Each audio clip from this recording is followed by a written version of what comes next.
بيتا والله حرقوا جاسو من تاو بيتا جاتي تنبرس ولا كيسي جالا ديدان تنبرس ولا كيسي جالا ديدان أرفان برا ولا كيسي جالا ديدان لكن تامر رجالات أكمل تدندي سام أيو سنة باهجورن داني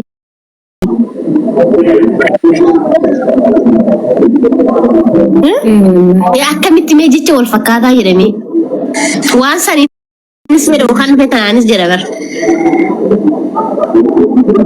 Onneen dhiiraa daabeen qabuun magaalatti kinoo ustaaz abdii kana gaafa dusittaa'e malee onneen dhiiraa meeqalee isaa sittaa'e malee subhaanallah onneen dhiiraa bar subhaanallah wallahi inni garuu tokko qoratas kan maqaabareedha bar hinduun abar tokkicha isa irratti wallahi wallahi eenyuun isan jijjiiru maallaqatti isan jijjiiru waa tokko isan jijjiiru bar nuti barsi dubartoonni kun miskiina argitee anji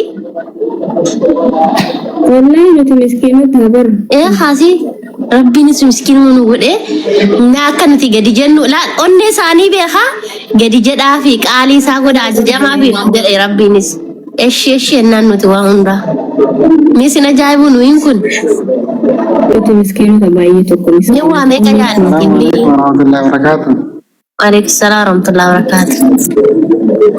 Ustaz Abdi akkamitti onneen keessanii bakka meeqatti addaan cite sila? Bakka kanatti ergama Rabbi alayhi salaatu wasalaam maal jedhanii waa'ee dubartii hedduu jaalachuu kana irratti Rabbi illeen isaan komatee jechuun waa hedduu kana keessatti jennaani ani Rabbi kiyya waan hin danda'u qabeenya isaanii kennuu keessatti waliin qixxeessaa garuu immoo bakka jaalalaa tana wal qixxeessuu hin danda'u akkamii jee gaafiin kun itti dhiyaate jennaan bakka qabeenyumaa fi hanga dandeesse waanuma dandeessu keessatti malee tajaalalaa Rabbi harka jirti jeen san onneen keessaa sun abbaa irra jaalatu san rabbumaatu beeka garuu onneen takketti akkuma ati baantu nama tokkotu jaalatama walaakin waan danda'u qofa keessatti wal qixxeessu malee jaalala keessatti wal qixxeessuu hin danda'u.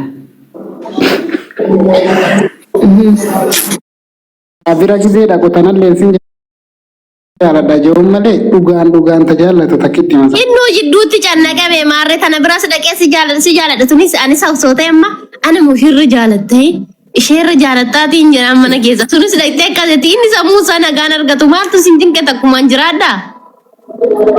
Raahaa argatte nagaan argata afaaninaa jedhu malee yeroo san keessatti inni dhiirti tun ni beekta waan irraa jaallattu qabdi ammas jaalatti. Waan jijjiiramuutu jira amma isin waan gurratti dhageessan faa jaalattan sagalee immoo waan ijaan argufa dhiirti waan ijaan argitu jaalatti yoo siin jiru fakkeenyaaf dubartii afur qabaate yoo ati bakka mana keetis tolfattee qaama keetillee tolfattee dalagaan harka keetillee bareedaa ta'e jaalatti garuma san jirti. Garaa jaalattani maa inni dirqama garuu masii baay'ee inni sun beekta jaarsa osoo hin taane jaarsi kee sadi qabaate fakkeen atis fakkeenna ana ishirra jaalatte musheerra jaalattettaan yaa'ii itti goota sunis akkasuma jettiin tuunis dhuftee akkasuma jettiin inni jidduutti sammuun isaa yoo cannaqameera marree bakka hundaa deeme yaa'ii yaa'uma itti godhani waan ta'eef.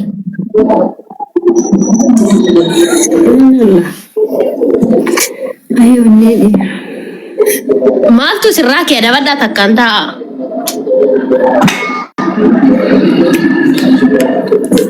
Onni akka keenya maaf dhiban kun warri dhiira onni akka keenya onni timaatimii maa daban. Nuti nuufuu du'aa yoo jedhan nu hinduu nafi bar isaanii. Isaan nuun du'an wallahi nuun du'an. Isaanis sobasiin hojjeesanii nu biraa deeman malee. Haadha jala sagal siin jedhan nuyi garuu haadha jala sagal hin jennu. Akka deemtu takka duba deemeedhani.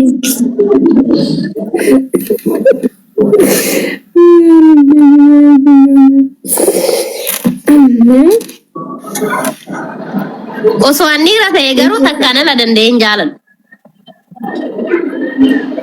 Garuu rabbuma keessa godhe summee bara waan kana mormuu hin dandeenyu. Rabbuma keessa godhe kana ta'uu malu. Mee warri dhiiraa addunyaa kanarraa maal jaalattan?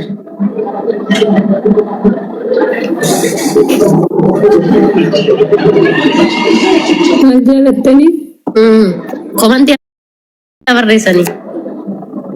Barreessan laalee.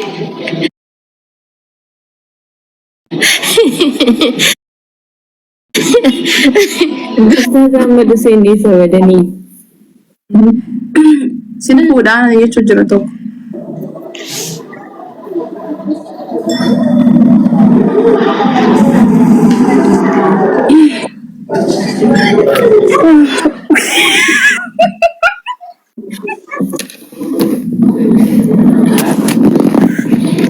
Ati gaafa akkanaan gaafatee sume. Gaafa akkanaan gaafatee.